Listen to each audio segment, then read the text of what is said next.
Uma boa noite a todos. Graça e paz do nosso Senhor Jesus Cristo. Para quem não me conhece, meu nome é Guilherme Borges, eu sou pastor aqui dessa igreja, pastor dos adolescentes e também pastor da área de adoração. E sou casado com a G, temos um filho, eles estão lá em casa, a G deve estar nos assistindo. E estamos muito felizes, chegando já na reta final do nosso ano. E para encerrar esse ano de 2024, nós resolvemos fazer mais uma série. A gente começou o ano com uma série, a série Ser, Estar e Fazer. Quem aqui acompanhou, participou? Legal, bastante gente até. Mas a série foi muito legal e a gente resolveu então terminar o ano com uma outra série. Uma série um pouquinho mais diferente, uma série bem expositiva do livro de Efésios, mas vai ser muito legal. Vai ter uma duração de 6 sábados, então a gente conta com vocês aqui durante esses 6 sábados. E se você gostar, chama outras pessoas para virem. E se você não gostar, chama mesmo assim, tá bom? Antes da gente começar, eu queria fazer uma pergunta para vocês. Quem aqui conhece, já assistiu os filmes dos Jogos Vorazes? Jogos Vorazes, Katniss e tudo mais. Legal. E quem leu os livros? Alguém leu? Ixi. Vou ter que tomar cuidado. Já vou contextualizar para vocês o que é essa série de filmes dos Jogos Vorazes. Mas para aqueles que já conhecem, eu quero contar que eu não sou um grande fã de Jogos Vorazes. E tem vários motivos, mas acho que o principal deles é que a minha experiência vendo o primeiro filme não foi boa. Porque eu vi o primeiro filme dos Jogos Vorazes no dia que eu fui reprovado no exame do Detran, de direção. Eu reprovei uma vez. E eu estava muito triste, na verdade, eu estava revoltado e com um pouco de ódio no meu coração do meu avaliador. Deus já me perdoa por isso. E eu acho que eu não vi o filme com aquela intenção boa, assim. Eu já vi o filme pronto para criticar, que eu estava com muita raiva. E além disso, eu também tenho algumas questões pessoais com a Katniss, a personagem em si, que eu ainda estou tratando. Enfim, não gosto muito. Mas esse último filme que eles lançaram, do Snow, eu gostei. Gostei do filme, achei legal. E ele até me animou para talvez rever essa série daqui a alguns anos, quando eu conseguir ver filmes de mais de 2 horas direto, né? Isso, quem é pai sabe do que eu estou falando. Mas assim, rapidamente para explicar, os Jogos Vorazes existe um mundo distópico, ou seja, aconteceu alguma tragédia no mundo, mudanças climáticas, algum conflito ocorrido num futuro. Como eu não li o livro, eu não sei bem dizer, e também os filmes não deixam muito claro o que aconteceu.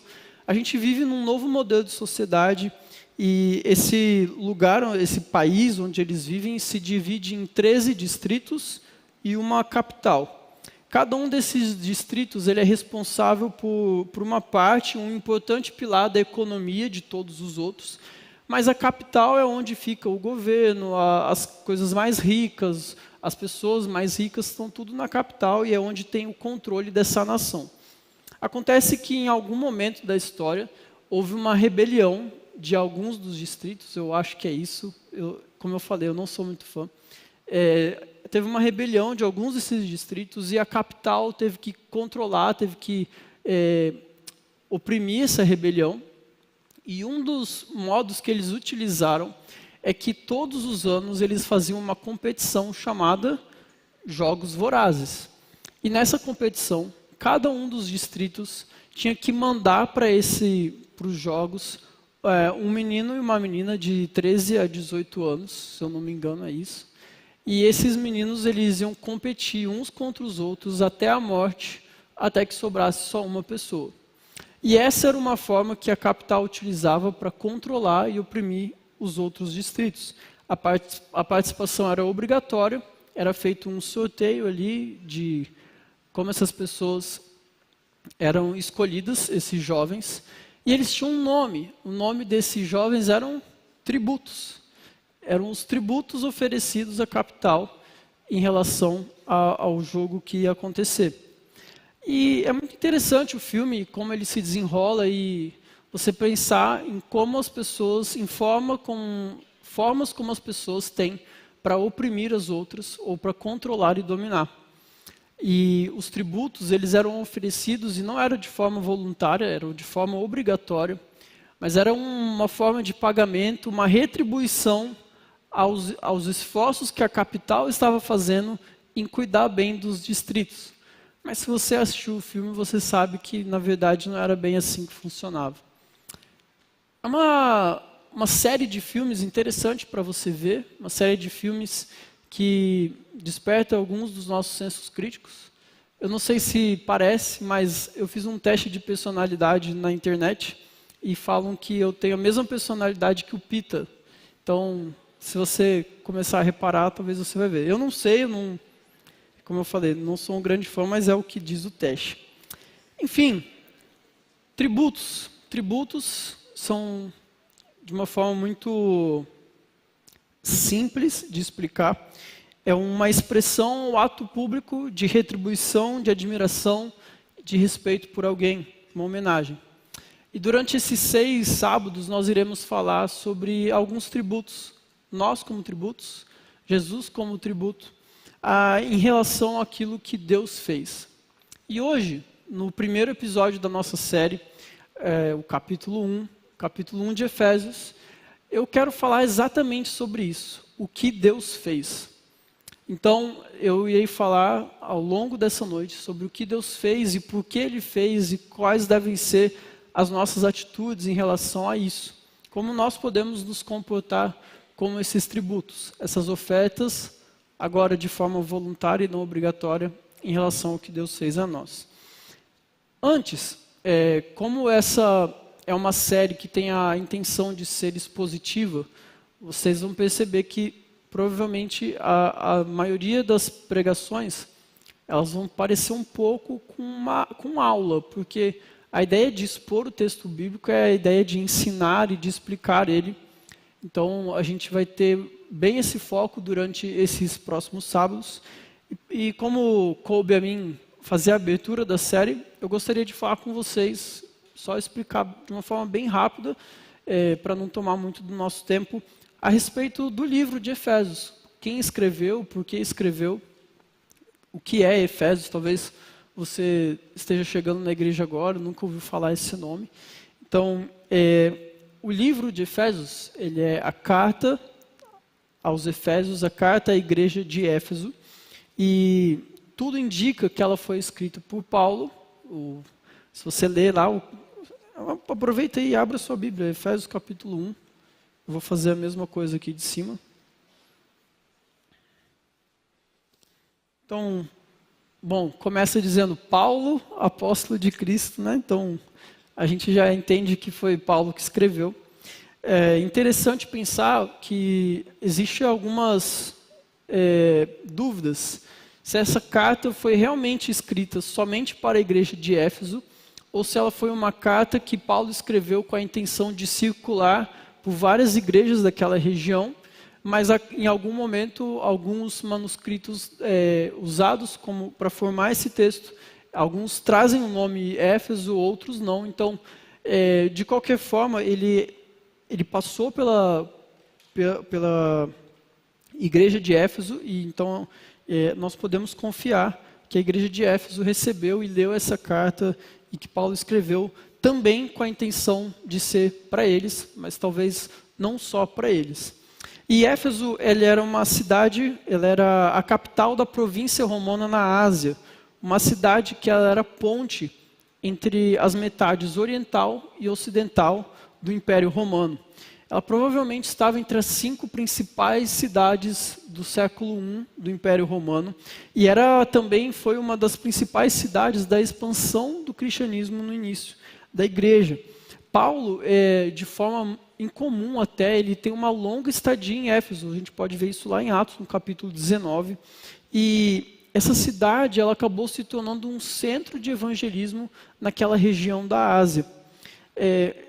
é uma população estimada de 250 a 300 mil habitantes na época. Se você pensar que Roma, a capital do Império, tinha 1 milhão, é muita gente, uma cidade bem grande e relevante. E era um grande centro comercial também, daquela região. E o interessante é que Paulo provavelmente escreveu essa carta quando ele estava preso, mas diferente, por exemplo, da carta aos Coríntios, aparentemente não tinha nenhum problema a ser tratado. Paulo não estava querendo tratar nenhum problema específico que estava acontecendo.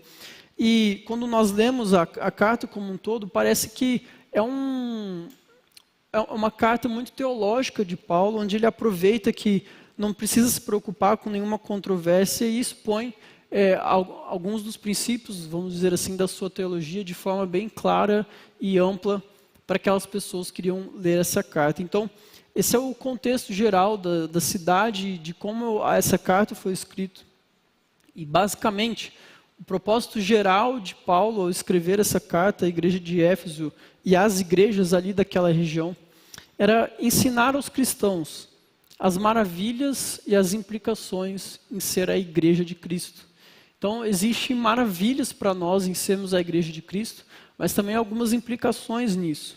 E Efésios, ele descreve a igreja como a nova humanidade de Deus, uma colônia, um grupo de pessoas, uma comunidade onde o Senhor da história, ele estabeleceu um antegosto, um gostinho assim, da unidade e da dignidade que há na renovação da raça humana quando Jesus voltar. E a igreja, ela é essa comunidade. A gente vai ver ao longo de todos esses capítulos que a igreja ela é retratada aqui no livro de Efésios como uma comunidade onde o poder de Deus atua, reconciliando homens e mulheres para consigo mesmo. E esse poder ele é experimentado pelas pessoas e compartilhado entre as pessoas, onde Deus ele faz uma revelação a respeito de si próprio e usa a igreja como habitação e corpo de residência aqui na terra. Então, o propósito dessa carta e o que Paulo traz para nós aqui é muito incrível. E a gente tem basicamente 2 temas principais. Esse foi o propósito geral. E os 2 temas principais da carta é que Cristo reconciliou todas as coisas consigo mesmo. E segundo, é que Cristo uniu pessoas de todas as nações, tribos, raças e línguas, uniu uns aos outros para formar a igreja. Então, ao longo desses sábados, nós iremos focar nisso, no poder e no senhorio de Cristo e nas implicações que isso tem na igreja. Amém? Interessante a gente pensar que Paulo, ele está falando num contexto, e quando a gente lê aqui, a gente vai ler esse texto de Efésios capítulo 1, o que nos é apresentado é uma vida diferente para um mundo maluco. Eu sei que o mundo que a gente vive, ele é muito esquisito, em vários aspectos, e às vezes a gente tem aquela mania de achar que só o nosso tempo que é difícil. Mas naquela época o mundo já era maluco. Na verdade, desde Gênesis capítulo 3, o mundo virou uma maluquice total. E nenhuma geração ou nenhum povo, nenhum período da época onde se passou, desde a criação, desde a queda, nenhuma época foi de coisas normais. Era sempre uma maluquice, sempre um caos. E aqui a gente vai perceber que há uma proposta de uma vida diferente. Paulo fala sobre uma vida diferente para essas pessoas, para essa igreja de Éfeso. Uma vida diferente do que eles estavam acostumados, uma vida diferente daquilo que eles estavam vendo, ouvindo e vivendo no seu dia a dia. E eu creio que essa também é a proposta de Deus para nós essa noite. E durante toda essa série, de ver uma vida diferente no meio de um mundo maluco. Então, Efésios capítulo 1, como eu falei para vocês, hoje nós vamos falar sobre as coisas que Deus fez, as coisas que Deus faz. Eu vou pedir a colaboração e conto com a compreensão de vocês, porque Deus faz muita coisa, né? E eu vou tentar falar bastante dessas coisas que Ele faz. Mais uma vez, eu vou tentar não me estender muito, mas a gente precisa expor o texto e falar tudo que ele faz. Então, eu já vou avisar vocês que eu vou falar sobre 8 coisas que Deus faz. 8 coisas.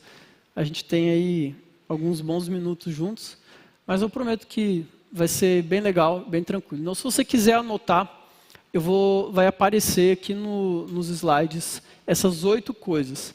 Mas como eu disse, a gente não vai entender aqui só o que Deus fez ou o que Deus faz. Mas eu quero também falar o porquê, o para que Deus faz e fez essas coisas. Então, basicamente a nossa dinâmica hoje vai ser, eu vou falar o que Deus fez e depois eu vou falar o que Ele fez. O porquê Ele fez. Aí eu vou para mais um, o que Ele fez, e depois mais um, porque Ele fez. E a gente vai seguindo essa dinâmica, beleza? Tranquilo? Bom, eu vou ler Efésios capítulo 1 até o versículo 4. Paulo, apóstolo de Cristo Jesus, pela vontade de Deus, aos santos e fiéis, em Cristo Jesus, que estão em Éfeso, a vocês graça e paz da parte de Deus, o nosso Pai, e do Senhor Jesus Cristo. Bendito seja o Deus Pai de nosso Senhor Jesus Cristo, que nos abençoou com todas as bênçãos espirituais nas regiões celestiais em Cristo. Amém? Bom, vamos lá. A primeira coisa que nós podemos ver nesse texto que Deus fez por nós é Deus nos abençoou. O texto diz, bendito seja o Deus Pai de nosso Senhor Jesus Cristo, que nos abençoou com todas as bênçãos espirituais nas regiões celestiais em Cristo Jesus. Olha, nessa nova humanidade, daqueles que se encontram com Jesus, a gente pode ver que essa é uma carta que foi destinada a santos e fiéis em Cristo Jesus. Pessoas que receberam a Cristo, pessoas que tiveram encontro com Deus, então pessoas que tinham um entendimento a respeito de quem elas são.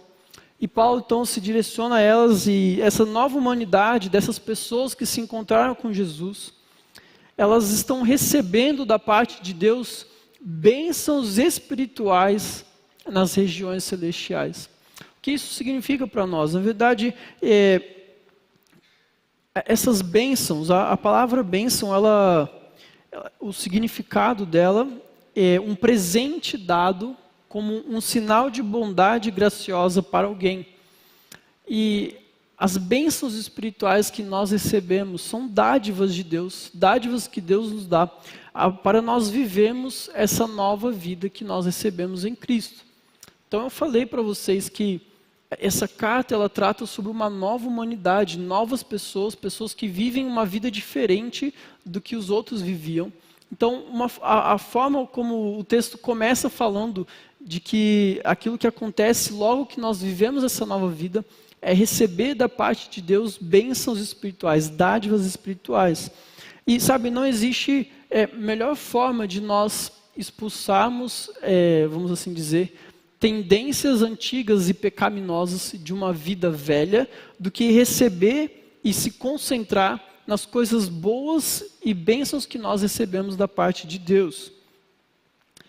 Aqui o texto diz bênçãos espirituais, porque elas têm a ver com o nosso espírito. Elas são muito mais do que riquezas materiais ou coisas que se podem ver. São dádivas divinas que vêm em encontro ao nosso espírito e ao nosso viver, ao nosso estilo de vida. E o texto fala nas regiões celestiais, porque não é necessariamente um trato a respeito de um lugar, não tem a ver apenas com um lugar, mas é uma dimensão de autoridade de onde nós recebemos essas bênçãos. Essas regiões celestiais, um mundo espiritual invisível, e nesse mundo espiritual, eu e você recebemos muitas bênçãos de Deus. Tem um comentarista bíblico que vai dizer que bondade, verdade e beleza, elas estão combinadas nesse início de texto, nesse início de carta de Paulo à igreja de Éfeso, o qual Paulo, por meio de belíssimas palavras, ele traz de uma forma até artística, dizendo que Deus ele deve ser adorado, bendito seja, falem bem do Senhor, olha o que Deus fez, Ele deu a vocês, Ele deu a nós bênçãos espirituais. Vocês receberam bênçãos da parte de Deus. Ele fala que Deus deve ser honrado e bendito por isso, por aquilo que Ele fez e deu a nós. Então Deus, Ele nos abençoou. Deus, Ele te abençoou. Talvez você chegou aqui essa noite sem saber disso, mas Deus, Ele abençoou você. Deus, Ele te abençoou. Isso é muito bom para nós. Mas por que Ele fez isso? E o texto, ele não deixa isso explícito, mas nós podemos entender que Deus, Ele nos abençoou de forma a despertar nos nossos corações gratidão. Então, se a nossa série se chama Tributos, e a gente vai falar ao longo dessas 6 cartas sobre a obra de Cristo e como isso reflete na igreja, começa logo aqui, nesse versículo 3 de Efésios 1, que nós recebemos bênçãos espirituais de Deus e uma das respostas que nós devemos dar a Ele é a gratidão do nosso coração. Deus nos abençoou para que nós pudéssemos enaltecer a glória dEle, bendizer Ele, agradecidos em nossos corações por tudo aquilo que Ele fez por nós. Como eu falei, a bênção ela é um presente dado de Deus a nós, por Deus a nós. Mas talvez você não esteja compreendendo muito bem o tamanho dessa bênção. Porque, sabe, a palavra Deus abençoe, ela é engraçada, né? Porque se você chega numa pessoa que não crê em Deus, uma pessoa talvez que até acha que Deus existe, mas que não se converteu, não entregou seu coração a Jesus, e se você falar para ela, não, Deus te abençoe, amém. Todo mundo sabe responder um Deus te abençoe. Até um ateu, se você falar Deus abençoe, provavelmente, se for uma pessoa razoável, vai dizer um amém, mesmo sem acreditar nisso. Porque, aparentemente, falar Deus abençoe é algo meio comum, banal. Né? Ah, Deus te abençoe, tudo bem, Deus te abençoe, amém. Mas existe uma profundidade aqui e talvez a gente vai entender isso conforme a gente avançar no texto. Então, a primeira coisa que Deus fez, Ele nos abençoou. E por que Ele fez isso? Para despertar em nós a gratidão. Mas aí o texto continua, o versículo 4 diz assim: porque Deus nos escolheu nele antes da criação do mundo, para sermos santos e irrepreensíveis em sua presença. Então, a segunda coisa que Deus fez por nós é, Deus nos escolheu. Nós não vamos nessa noite nos aprofundar em detalhes da doutrina da eleição, a gente não tem tempo para isso, mas há aqui uma grande descoberta, e eu queria enfatizar isso bem claro para vocês. Você não é uma obra do acaso. Você não surgiu de uma explosão sem causa. Deus nos escolheu antes da criação do mundo. Deus escolheu você antes da criação do mundo. Aqui Paulo declara que a eleição ela é o fundamento do nosso chamado e de todas as bênçãos que nós recebemos da parte de Deus.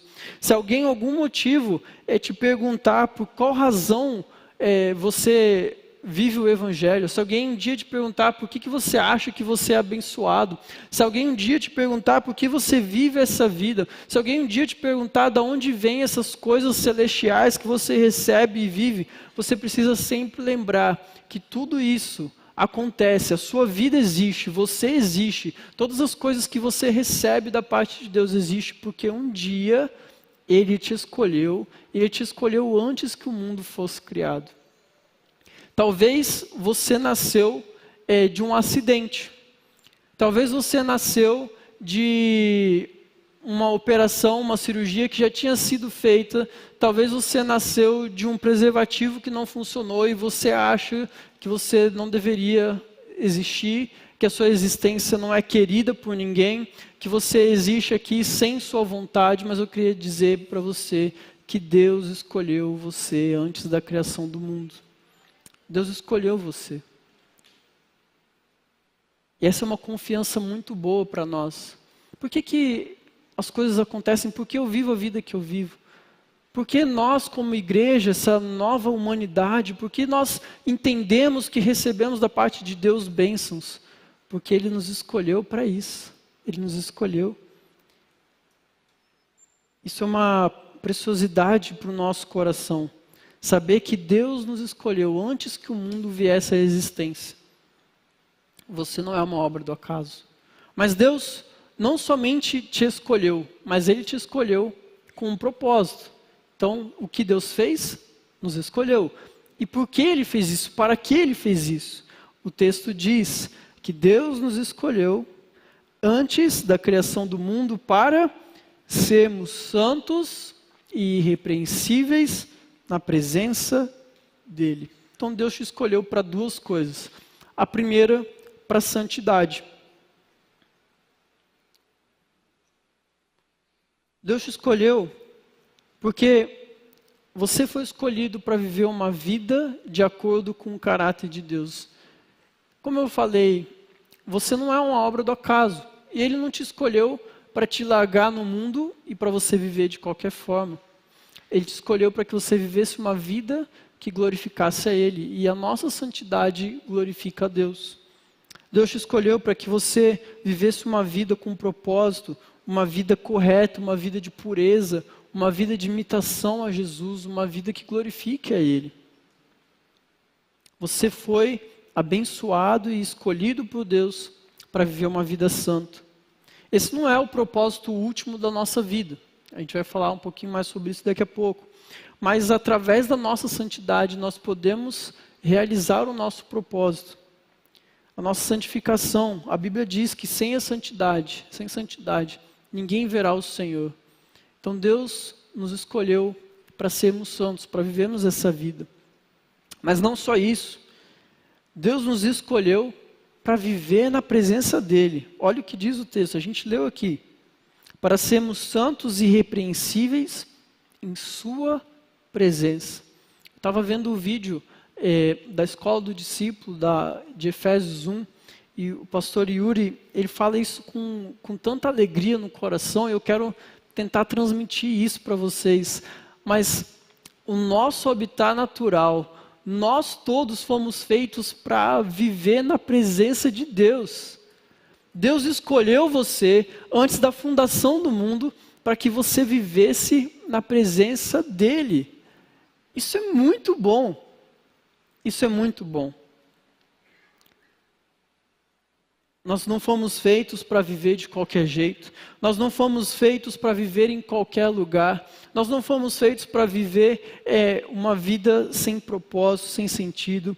Nós fomos feitos para viver na presença de Deus. Se você tinha dúvidas a respeito do lugar onde você deve estar, ou para que você foi feito, para qual lugar você foi feito, quero dizer para você que você foi feito para viver na presença de Deus. E esse é o melhor lugar onde você pode estar. E essa presença gloriosa, ela transborda em graça e em amor.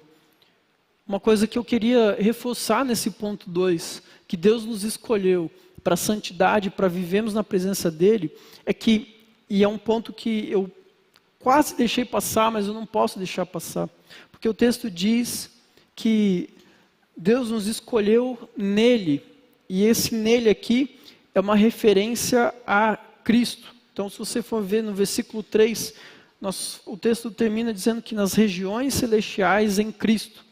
E aqui ele fala que Deus nos escolheu nele. Então, esse nele é uma referência ao em Cristo. Nós fomos escolhidos em Cristo. E o que significa isso para nós? Quando nós lemos que nós fomos escolhidos em Cristo, essa é uma prova de que a eleição, e esse é o termo, os escolhidos é uma eleição, ela é soberana e ela parte da vontade de Deus. Pois se somos escolhidos em Cristo, então isso não está em nós mesmos. É meio óbvio falar isso, mas não fomos nós que escolhemos Deus, foi Ele quem nos escolheu. O nome de Cristo e sermos escolhidos em Cristo, isso exclui qualquer tipo de mérito que nós poderíamos ter em nós mesmos. Pois quando o apóstolo Paulo diz, somos eleitos em Cristo, segue-se que em nós não existe mérito nenhum. Deus nos escolheu em Cristo antes da fundação do mundo. Nenhum de nós éramos vivos antes da fundação do mundo. E essa frase, ela ocorre mais 10 vezes só nesse intervalo entre o versículo 3 e o versículo 14. Porque é uma evidência de que Paulo cria, e nós também devemos crer, que Cristo ele é o fundamento das nossas vidas e também é o fundamento da igreja. E todos os benefícios, todas as bênçãos que decorrem disso, de sermos escolhidos em Cristo, são frutos da obra de Jesus e não daquilo que nós podemos fazer.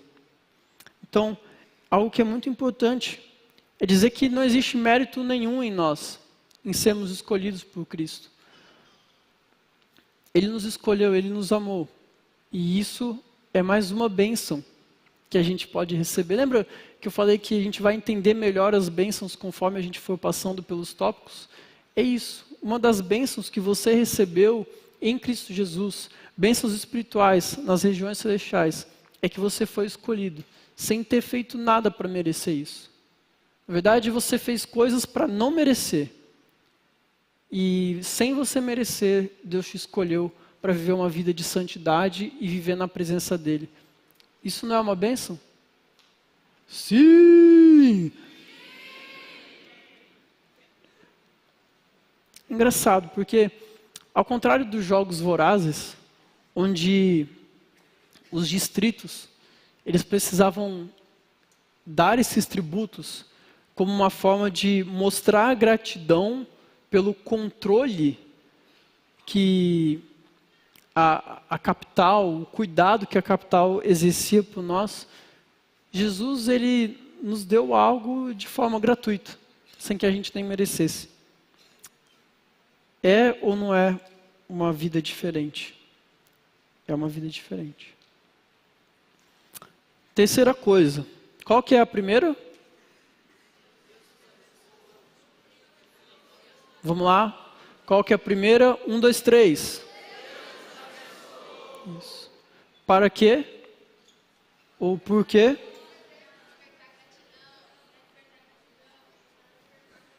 Para despertar a gratidão. Até o final a gente vai estar craque nisso. E depois, qual é a segunda coisa que Deus fez? Vamos lá, mais bonitinho. 1, 2, 3. E por que Ele fez isso? Para a santidade e para viver na presença dEle. Vocês estão anotando? Então tá bom, vou acreditar. A terceira coisa que nós podemos ver no texto que Deus fez, diz que Ele nos predestinou. Leia aí comigo o versículo 5. Em amor, nos predestinou para sermos adotados como filhos por meio de Jesus Cristo, conforme o bom propósito da sua vontade. Nós também não iremos nos aprofundar na doutrina da predestinação, mas Paulo está dizendo que antes da criação do mundo, Deus nos escolheu e nos deu um destino. E mais, isso foi feito em amor.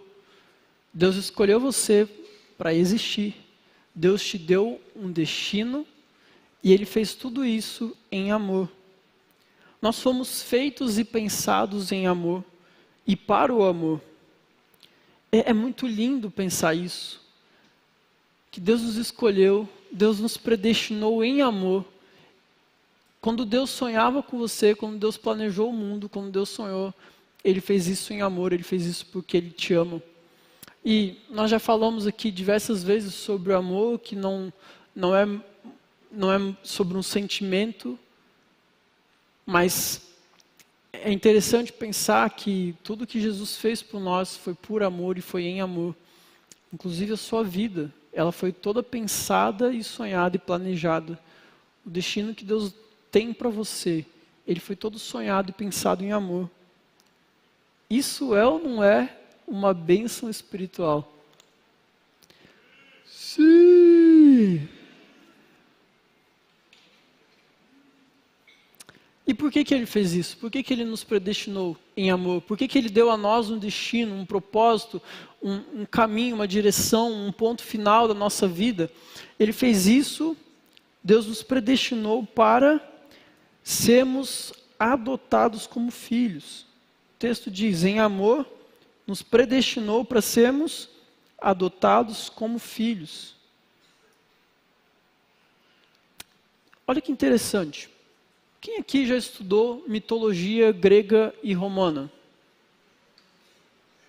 Legal. Essa aula daqui, ou não interage muito, ou também não vê muito filme e tal, está tranquilo. Se você for analisar as relações que os deuses antigos tinham com as pessoas, ou eram totalmente impessoais, ou eram utilitaristas. Então tem aí o Percy Jackson, né, onde a gente vê os filhos de deuses com humanos, chamados semideuses. Mas você vai ver ali que, no Percy Jackson, que os deuses não se importavam muito com seus filhos. Eles estão meio...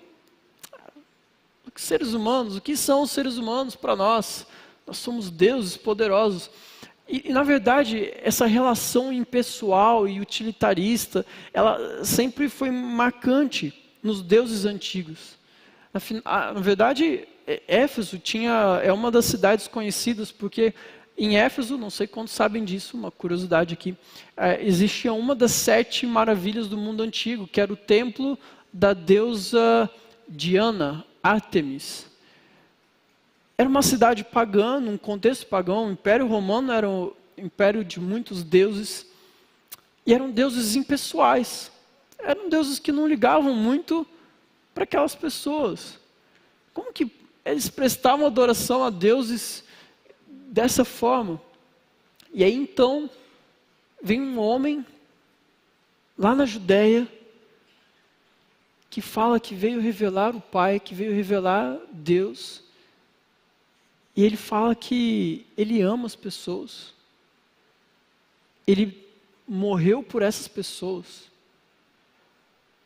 Ele entregou sua vida por elas. E agora, Paulo está falando em linguagens que esse povo entenderia e se chocaria, porque ele fala que em amor Deus nos predestinou. Então ele nos deu um destino para sermos adotados como filhos. Isso aqui é tão importante para nós e tão impactante na nossa vida, porque, e fiquem tranquilos, tá? O 1, 2 e 3 aqui demora, do 4 ao 8 a gente vai rapidão. Mas, como eu falei, pode ser que você pense que você nasceu de um acidente. E pode ser que filhos biológicos nasçam sem querer. Acontece. Mas a adoção, ela tem que ser um ato voluntário e de decisão pessoal. E aqui Paulo está falando assim, olha, Deus decidiu ter vocês como filhos, ter a nós como filhos.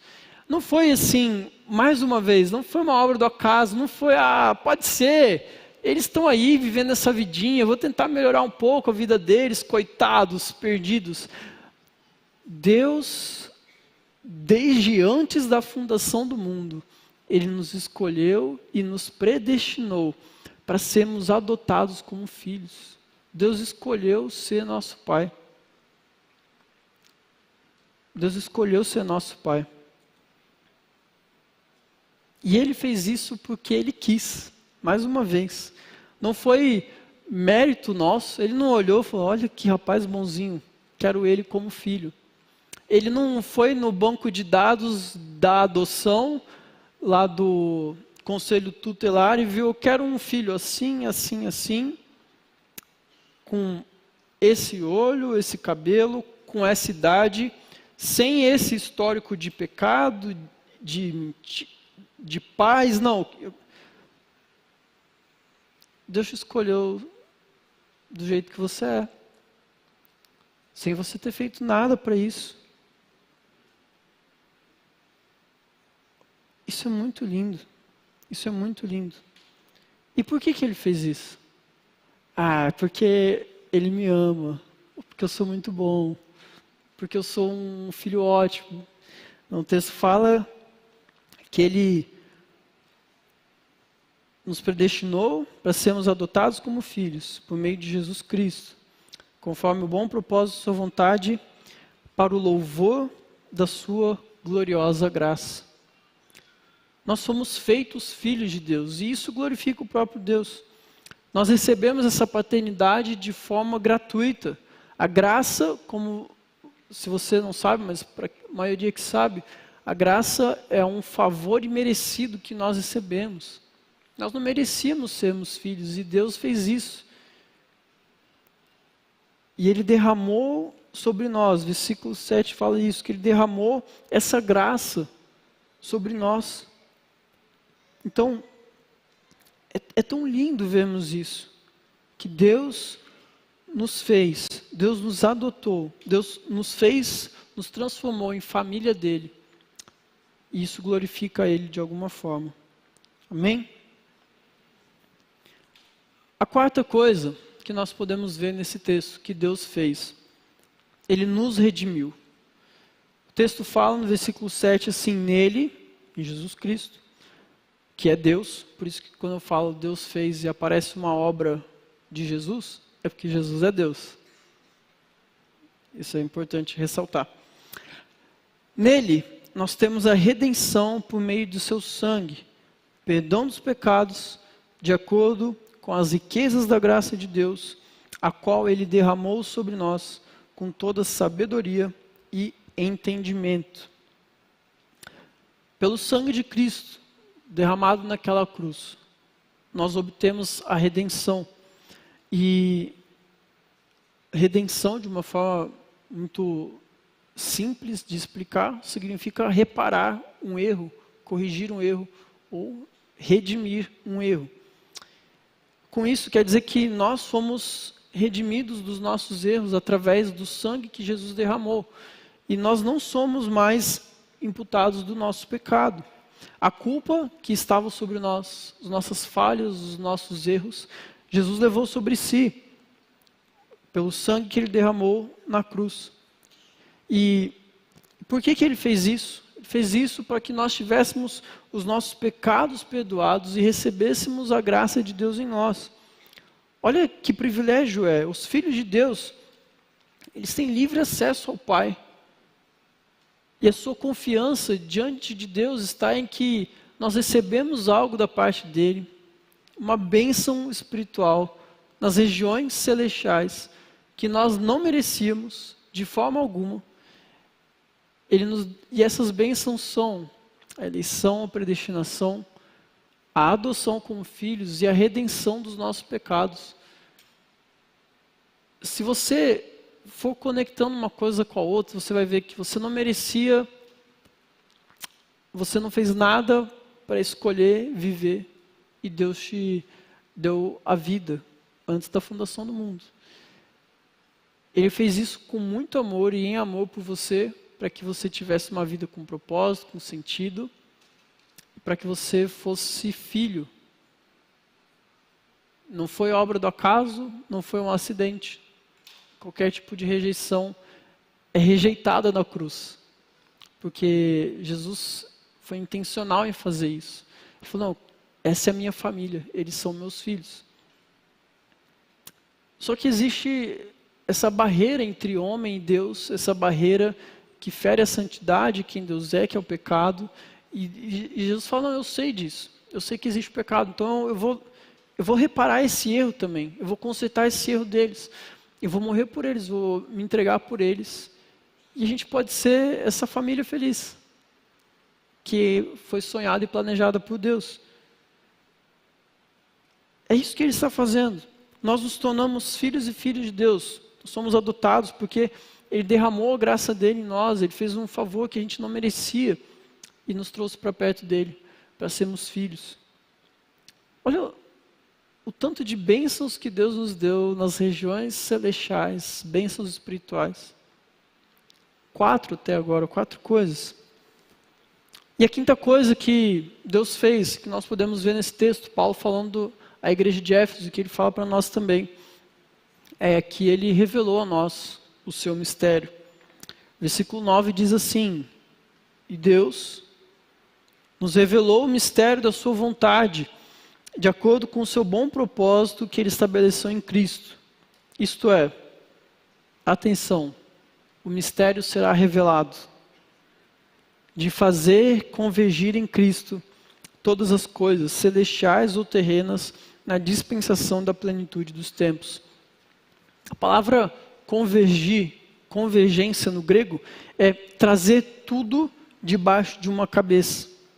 E nós vivemos em um tempo, não sei quantos vão concordar comigo, mas nós vivemos em um tempo de muita desunião, de muitos desencontros, uma dicotomia, vamos assim dizer, exacerbada na visão de mundo. Nós separamos o secular do sagrado, um mundo que ele é dividido por barreiras de raça, de cor, de cultura, de sistemas políticos, socioeconômicos. E aqui Deus está falando que um mistério revelado é que em Jesus Cristo todas as coisas vão se ajuntar debaixo de uma só cabeça. Paulo está tentando ensinar essa igreja, e talvez é o nosso ensinamento para essa noite, é que fora de Cristo, fora da pessoa de Cristo, o que existe é isso mesmo, é desordem, é desunião, é confusão, desencontros, mas por meio de Jesus todas as coisas estão sendo reconduzidas debaixo de uma ordem só.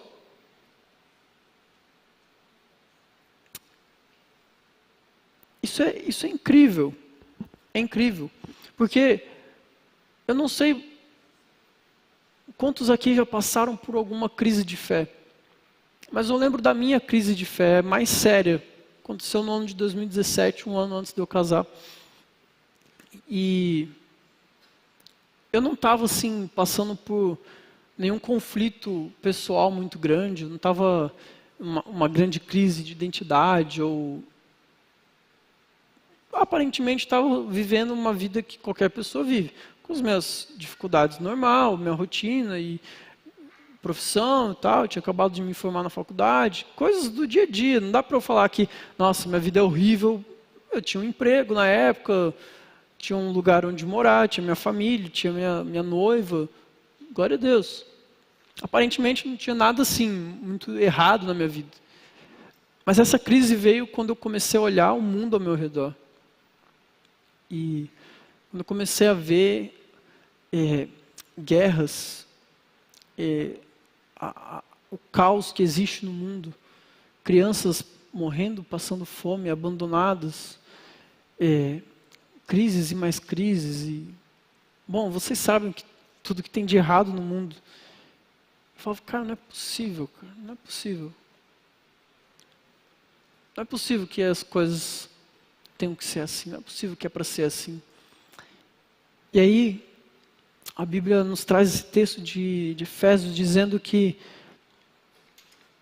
o grande mistério do mundo, o grande mistério que às vezes passa pelo nosso coração, as coisas que nos são ocultas, os nossos desesperos por não saber, o mistério revelado por todos os anos, de todas as eras, até o dia em que Jesus pisou nesse mundo, é que o que está acontecendo, o mistério revelado a nós, é que Deus está fazendo com que todas as coisas, se juntem debaixo de um só cabeça. Esse cabeça é Cristo. Nós vamos ver mais para frente que há uma autoridade grandiosa no nome de Jesus. Todas as coisas se sujeitam diante dele. Mas a verdade é que é o conforto para o nosso coração, que Deus revelou o mistério, que Ele está fazendo é que todas as coisas, as que aos nossos olhos são terríveis, as que aos nossos olhos são lastimáveis, mas também as coisas que aos nossos olhos são boas, prazerosas, aprazíveis, todas elas vão se convergir na pessoa de Jesus Cristo. Os nossos anseios, as nossas aflições, também as nossas alegrias. Todas elas vão encontrar propósito, todas elas vão encontrar solução, todas elas vão encontrar destino debaixo da pessoa de Jesus Cristo. E isso é maravilhoso, isso é reconfortante para nós. O grande mistério do mundo é que Deus tem um plano e esse plano está em ação. Interessante porque daí você vai perguntar, bom, por que ele fez isso? E Deus revelou o seu mistério. Deus está fazendo com que todas as coisas convirjam na pessoa de Jesus Cristo. Para que nós sejamos para o louvor da sua glória. Olha o que diz o versículo 11. Nele, em Jesus Cristo, fomos também escolhidos, falamos sobre isso, predestinados, conforme o plano daquele que faz todas as coisas segundo o propósito da sua vontade, a fim de que nós, os primeiros que esperamos em Cristo, sejamos para o louvor da sua glória. Aqui, mais uma vez, o texto menciona qual é a causa final de todas as coisas. Eu falei que nós somos chamados para a santidade, mas santidade não é o nosso propósito final. Nós somos chamados para sermos filhos, mas a nossa filiação a Deus não é o nosso propósito final. E o nosso propósito final, e o propósito final de todas as coisas, e o final não é o que acaba. Vocês conseguem entender essa distinção da língua portuguesa, né? Do que é o final, de finalidade. Isso. É que todos nós sejamos para a glória de Deus. E eu fico pensando que tudo isso que Deus fez até agora, tudo isso que Deus fez, que nós descobrimos que Ele nos abençoou, nos elegeu, nos escolheu, nos adotou, nos redimiu, revelou o seu mistério a nós, tudo isso Ele fez para a glória dEle. E aí a gente pode entrar naquela discussão bem, como posso dizer, bem supérflua, isso? Tipo, Deus é egoísta. Mas é interessante a gente olhar para esse texto, porque Paulo está falando a partir de um lugar onde ele teve um encontro com a glória de Deus. Vocês se lembram desse episódio? Paulo teve um encontro transformador. Tudo isso não veio do nada na cabeça dele. Existiu um momento na vida de Paulo onde ele teve um encontro com a pessoa de Jesus Cristo, conheceu a sua glória, e ali então a vida dele nunca mais foi a mesma. Paulo teve isso. Eu fico pensando, eu tive isso. Você provavelmente teve isso. Se não teve, talvez seja hoje uma oportunidade para você ter. Mas tudo que Deus fez, Ele fez para a glória dEle. Agora, imagina se todos nós vivêssemos com essa mesma perspectiva que Paulo nos apresenta, de que todas as coisas que foram feitas por Deus, todas as coisas que são feitas e que acontecem, elas de alguma forma revelam a glória de Deus e revelam o propósito de Deus, que é também a sua glória. Imagina se você fizesse todas as coisas do seu dia pensando, eu vivo, eu existo e eu faço isso para a glória de Deus. Imagina, eu gosto de pensar que nós estamos tentando fazer do mundo um lugar melhor. Imagina se o mundo seria ou não um lugar melhor se todo dia você levantasse da sua cama, ou que mais pessoas, ou que a igreja, a nova humanidade, a comunidade que Deus escolheu para si, para ser filhos, se a gente se levantasse do nosso lugar dizendo, eu vou viver o meu dia para a glória de Deus, com santidade, na presença dEle, sabendo que eu sou um filho escolhido, que eu não sou obra do acaso, sabendo que todas as coisas que estão acontecendo ao meu redor, elas acontecem porque Deus está sendo glorificado e elas vão encontrar um propósito, um sentido na pessoa de Jesus. Se eu e você fizéssemos todas as coisas do nosso dia com essa mentalidade, eu tenho certeza que a gente estaria um passo adiante de um mundo melhor. Isso me chama a atenção também de pensar que tem mais coisa para a gente ver além de nós mesmos. Quando nós pensamos que Deus faz as coisas para a glória dele, quer dizer que aquilo que você faz deveria também ser para a glória dele e não para a sua própria. Talvez o grande passo que nós temos que dar enquanto comunidade em descobrir essas bênçãos espirituais nas regiões celestiais é pensar mais em Deus e menos em nós mesmos. A nova sociedade, a nova humanidade que é pregada por Paulo, ela tem novos valores e novos ideais, porque não vivem para si, mas vivem para Deus. Essa é a proposta de Paulo, de uma nova sociedade, de uma nova humanidade. Vivam para Deus e não para si mesmos.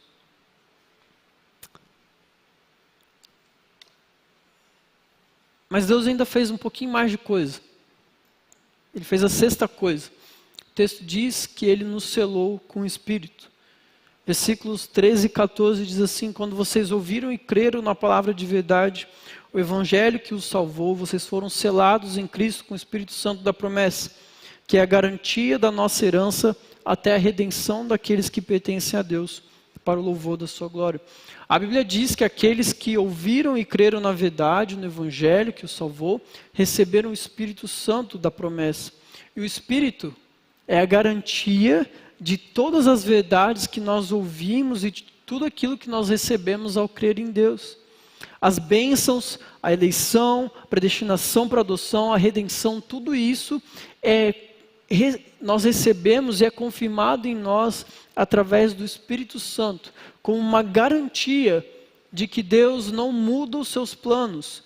O nosso coração duvidoso pode até desconfiar, mas através da ação do Espírito Santo na nossa vida, nós temos como nos manter firmes diante das promessas que iremos receber da parte de Deus.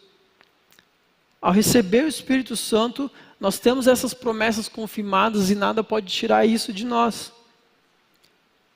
E o problema não está nas promessas, não é que as promessas sejam duvidosas, é que nosso coração é. Mas um dia, quando você creu e recebeu Jesus como seu Senhor e seu Salvador, você recebeu também o selo da promessa do Espírito Santo, de que todas essas coisas que Deus fez, de todas as coisas que Deus está fazendo e que ainda fará, estão garantidas a vocês que são filhos, a nós que somos filhos. Por isso, o texto traz o Espírito Santo, em algumas versões, como, aqui fala garantia da nossa herança, alguns falam como o penhor, porque é essa ideia, que enquanto nós vivemos neste mundo, nós precisamos dessa garantia, o Espírito Santo é quem faz isso por nós. Mas essas promessas são dignas de confiança, porque o Espírito Santo é Deus. Estamos aguardando até o dia da sua volta, crendo que todas essas coisas estão se convergindo, estão apontando para a pessoa de Cristo. E Ele será glorificado nisso. E por que Ele fez isso? Por que Ele nos selou com o Espírito Santo? É o que eu acabei de dizer, para nos garantir essa herança proposta àqueles que são filhos. E a gente pode, a partir disso, ter uma expectativa confiante, uma confiança absoluta e firme, de que mesmo com as desgraças acontecendo ao nosso redor, mesmo com esse mundo maluco em que nós vivemos, o plano de Deus, ele não vai mudar.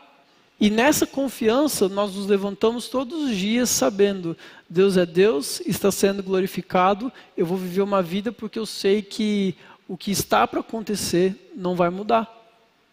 E isso é muito bom.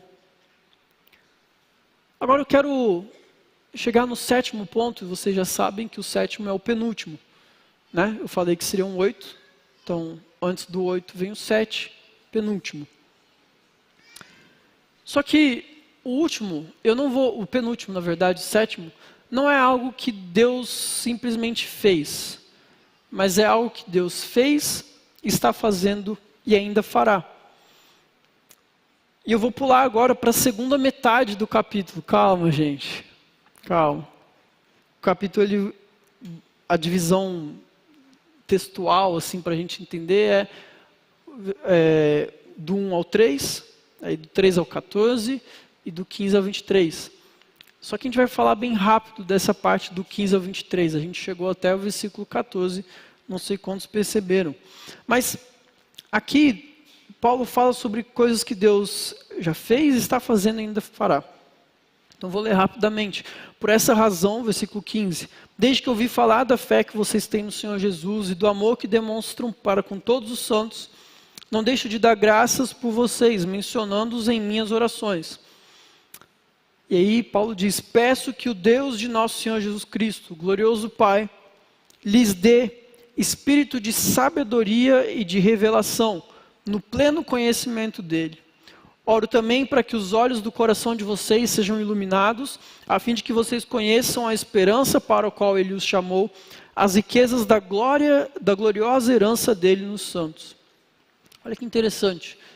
Depois de tudo isso que nós vimos, dessa bênção, de sermos escolhidos, de sermos predestinados, adotados, redimidos, descobrindo os mistérios do coração de Deus, agora Paulo ele ora e ele agradece a Deus por essas vidas, por essas pessoas que entenderam isso, e ele faz um pedido a Deus.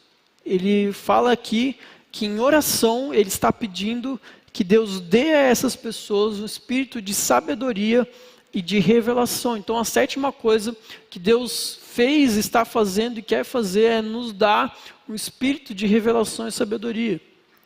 Paulo ora para que a igreja, para que Deus dê à igreja de Éfeso, e essa também deve ser uma oração que nós façamos, que nós recebamos da parte de Deus um espírito de revelação e de sabedoria, no pleno conhecimento dele, é o que o texto diz.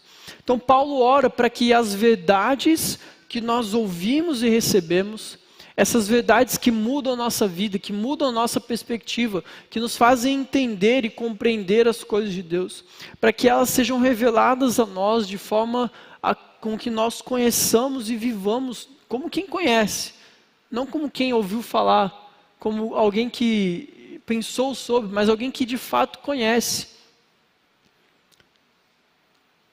Deus está fazendo, Deus está derramando, Deus quer derramar em nós espírito de revelação e de sabedoria. E para que isso? Então, e Paulo fala aqui, primeiro, para que os olhos de vocês sejam abertos, a fim de que vocês conheçam. Conhecer e crer, tudo isso que nós ouvimos, o poder da ressurreição de Cristo, a incomparável grandeza das coisas de Deus. Nós precisamos conhecer e crer, então Paulo ora para que os nossos olhos sejam abertos, para que nós olhemos as coisas com os olhos espirituais, para que nós deixemos de olhar uns aos outros, a nossa vida e o mundo ao nosso redor, de uma perspectiva humana, mas através daquilo que, como Deus pensa e como Deus age, como Deus está fazendo no mundo. Porque mais uma vez eu digo, se nós olharmos para o mundo ao nosso redor da forma como ele é, e não como ele deveria ser, é terrível, é um mundo maluco. Mas Paulo fala, eu oro para que vocês tenham um espírito de revelação e sabedoria, para que os olhos de vocês sejam abertos, para que vocês conheçam, para que vocês vejam o que o Espírito vê, aquilo que o Espírito está fazendo no mundo. Mas não só isso, ele ora para que esse espírito de revelação e sabedoria os ajude a conhecer a esperança da vocação. É uma capacidade de experimentar e de entender o quão rico nós somos, levando em conta tudo isso que nós ouvimos até agora. A Bíblia diz que a esperança ela é a âncora da alma.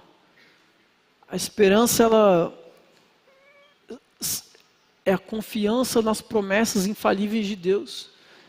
E Paulo ora para que esse Espírito Santo, o Espírito Santo que é o selo da nossa promessa, também traga a nós conhecimento, revelação e sabedoria a respeito das coisas as coisas que Deus está fazendo no mundo. E por último, nosso oitavo ponto sobre o que Deus fez, mas também sobre o que Deus está fazendo e Deus fará. Então, até o sexto, a gente falou sobre coisas que Deus fez, mas o sétimo e o oitavo eu quero falar sobre coisas que Deus está fazendo e que Ele ainda fará. E já fez também. Mas o texto diz, a partir do versículo 19, assim, que Ele ora para que a gente conheça, através do Espírito de revelação e sabedoria, para que a gente conheça a esperança para a qual nós somos chamados, e também, versículo 19 agora, a incomparável grandeza do seu poder para conosco, os que cremos. Versículo 20 diz: esse poder ele exerceu em Cristo, ressuscitando dos mortos e fazendo-o assentar-se à sua direita, nas regiões celestiais, muito acima de todo governo e autoridade, poder e domínio, e de todo nome que se possa mencionar, não apenas nesta era, mas também na que há de vir.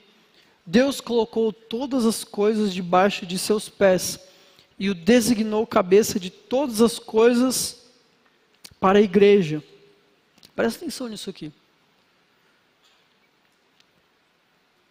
Deus colocou todas as coisas debaixo de seus pés, uma referência a Cristo. E o designou cabeça de todas as coisas para a igreja, que é o seu corpo. Então todo corpo precisa de uma cabeça. Mas olha o que ele fala a respeito da igreja, que é o corpo de Cristo. A plenitude daquele que enche todas as coisas em toda e qualquer circunstância. Você crê que Deus é poderoso? Amém? Amém. Você crê que Deus, ele exerce a autoridade dele no mundo atual, nos dias de hoje, na sua vida? Amém? Agora, o texto nos diz aqui que todo o poder de Deus foi revelado em Jesus. Quando ele venceu a morte que até então era o poder mais atuante no mundo, onde ninguém tinha o controle sobre a morte. As pessoas simplesmente morriam e você não consegue acrescentar um dia mais na sua vida. Talvez, parando de comer produtos industrializados, você ganhe uns dias aí, mas assim, ninguém tem controle sobre isso. A morte era um poder atuante e mas em Jesus, Deus demonstrou o seu poder vencendo a morte. E basicamente a gente pode entender aqui o texto falando assim, olha, aquilo que para os homens é algo incontrolável, o poder que mais atua aqui no mundo, para mim, eu venci a morte. Em mim está todo o poder. Em Jesus está todo o poder. Quando a gente lê o texto de Colossenses, Paulo, ele, de uma forma muito interessante, ele segue até meio que uma estrutura parecida com esse texto de Efésios, falando a respeito daquilo que Deus fez e que está fazendo. Mas a descrição que ele dá a respeito da pessoa de Jesus e da autoridade que há em Jesus é incrível. Ele fala que Jesus é a imagem do Deus invisível, primogênito de toda a criação. Nele foram criadas todas as coisas nos céus e na terra, as visíveis e as invisíveis, tronos, soberanias, poderes, autoridades, todas as coisas foram criadas por ele e para ele.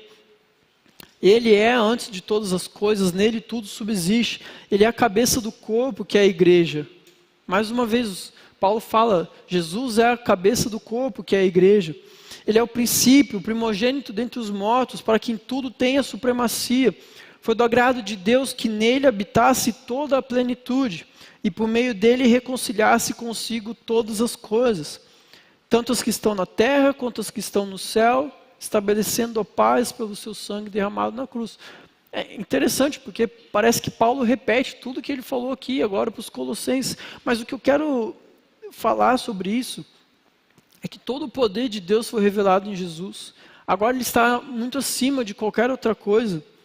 Mas a Bíblia diz que ele designou a Jesus como cabeça, e eu falei que toda cabeça precisa de um corpo, e de uma forma, agora esse mistério não foi revelado a nós. Quem for pregar sobre o capítulo 5, se vira. Mas existe um mistério aqui, e o texto fala, é o que nós lemos, que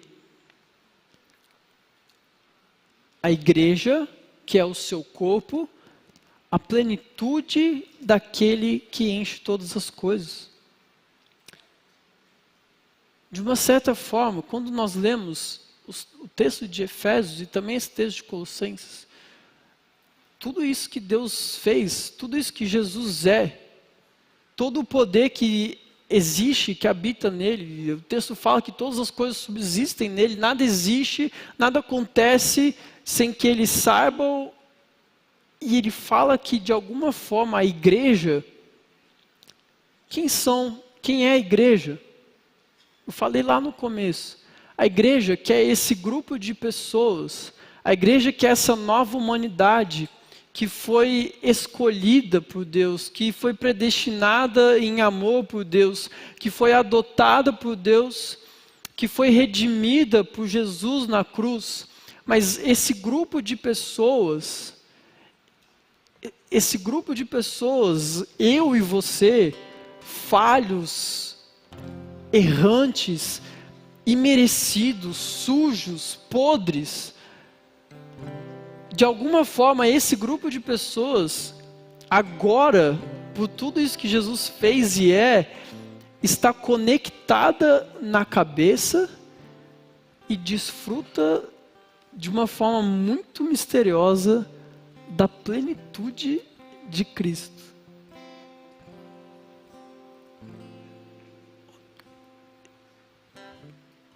É muito louco isso. Olha só, imagina se você se levantasse todo dia da sua cama e falasse assim, cara, Jesus, Ele me escolheu, Ele me predestinou para ser adotado como filho, Ele perdoou os meus pecados, e agora o que Ele tem para mim nessa nova vida que eu estou descobrindo é que eu viva a plenitude de quem Ele é. E de uma forma muito misteriosa, é isso. Nós temos a oportunidade, como igreja de Cristo, a igreja é o corpo,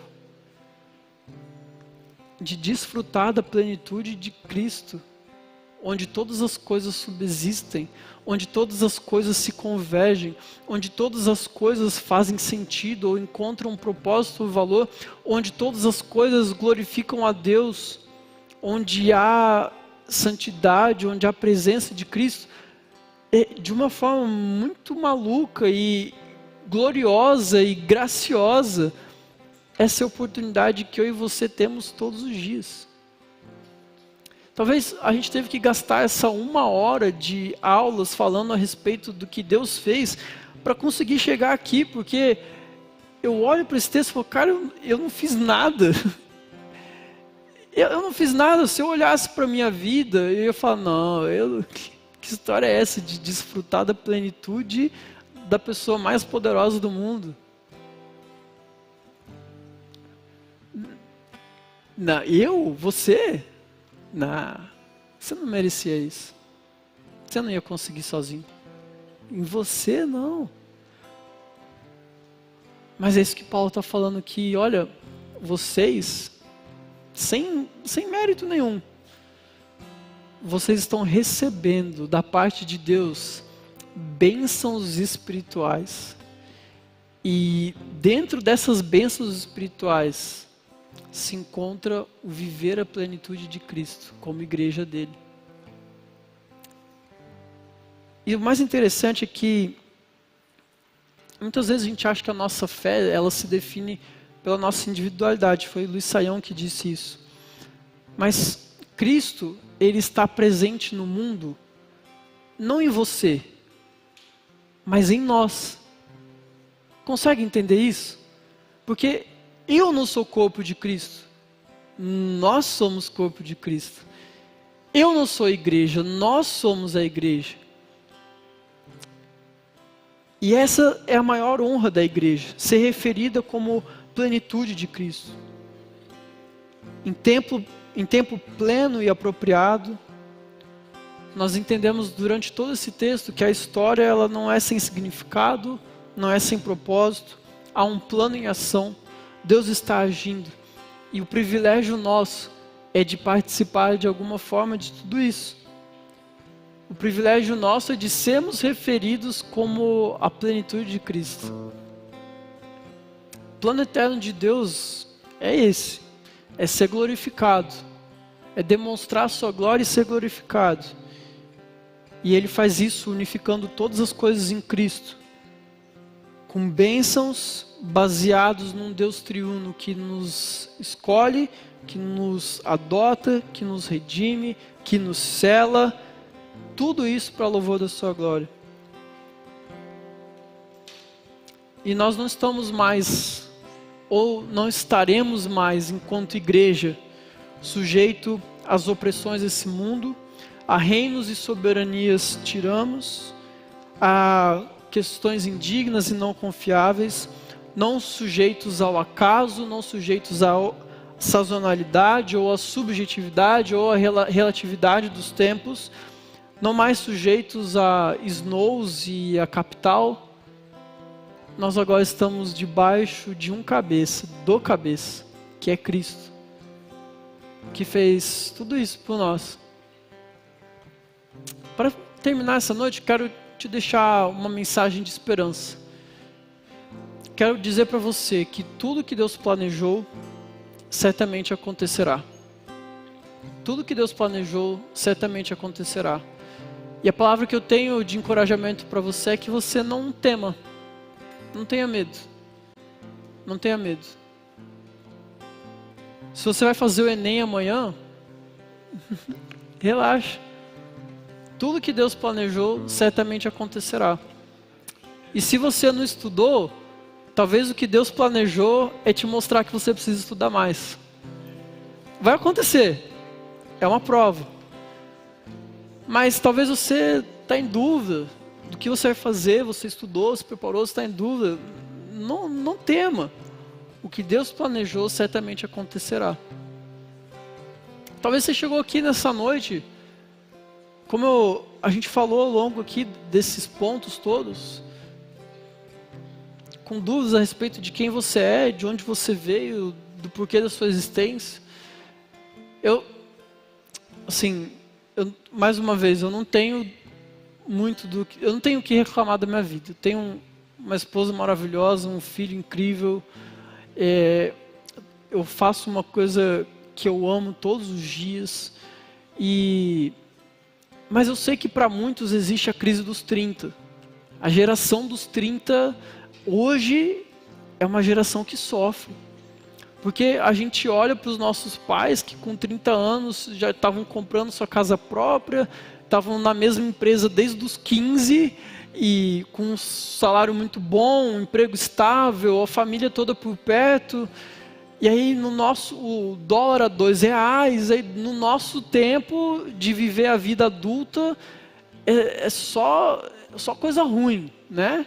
Tá tudo mais difícil, tá tudo mais caro. Meu amigo, até a minha casa, minha vida já ficou mais difícil.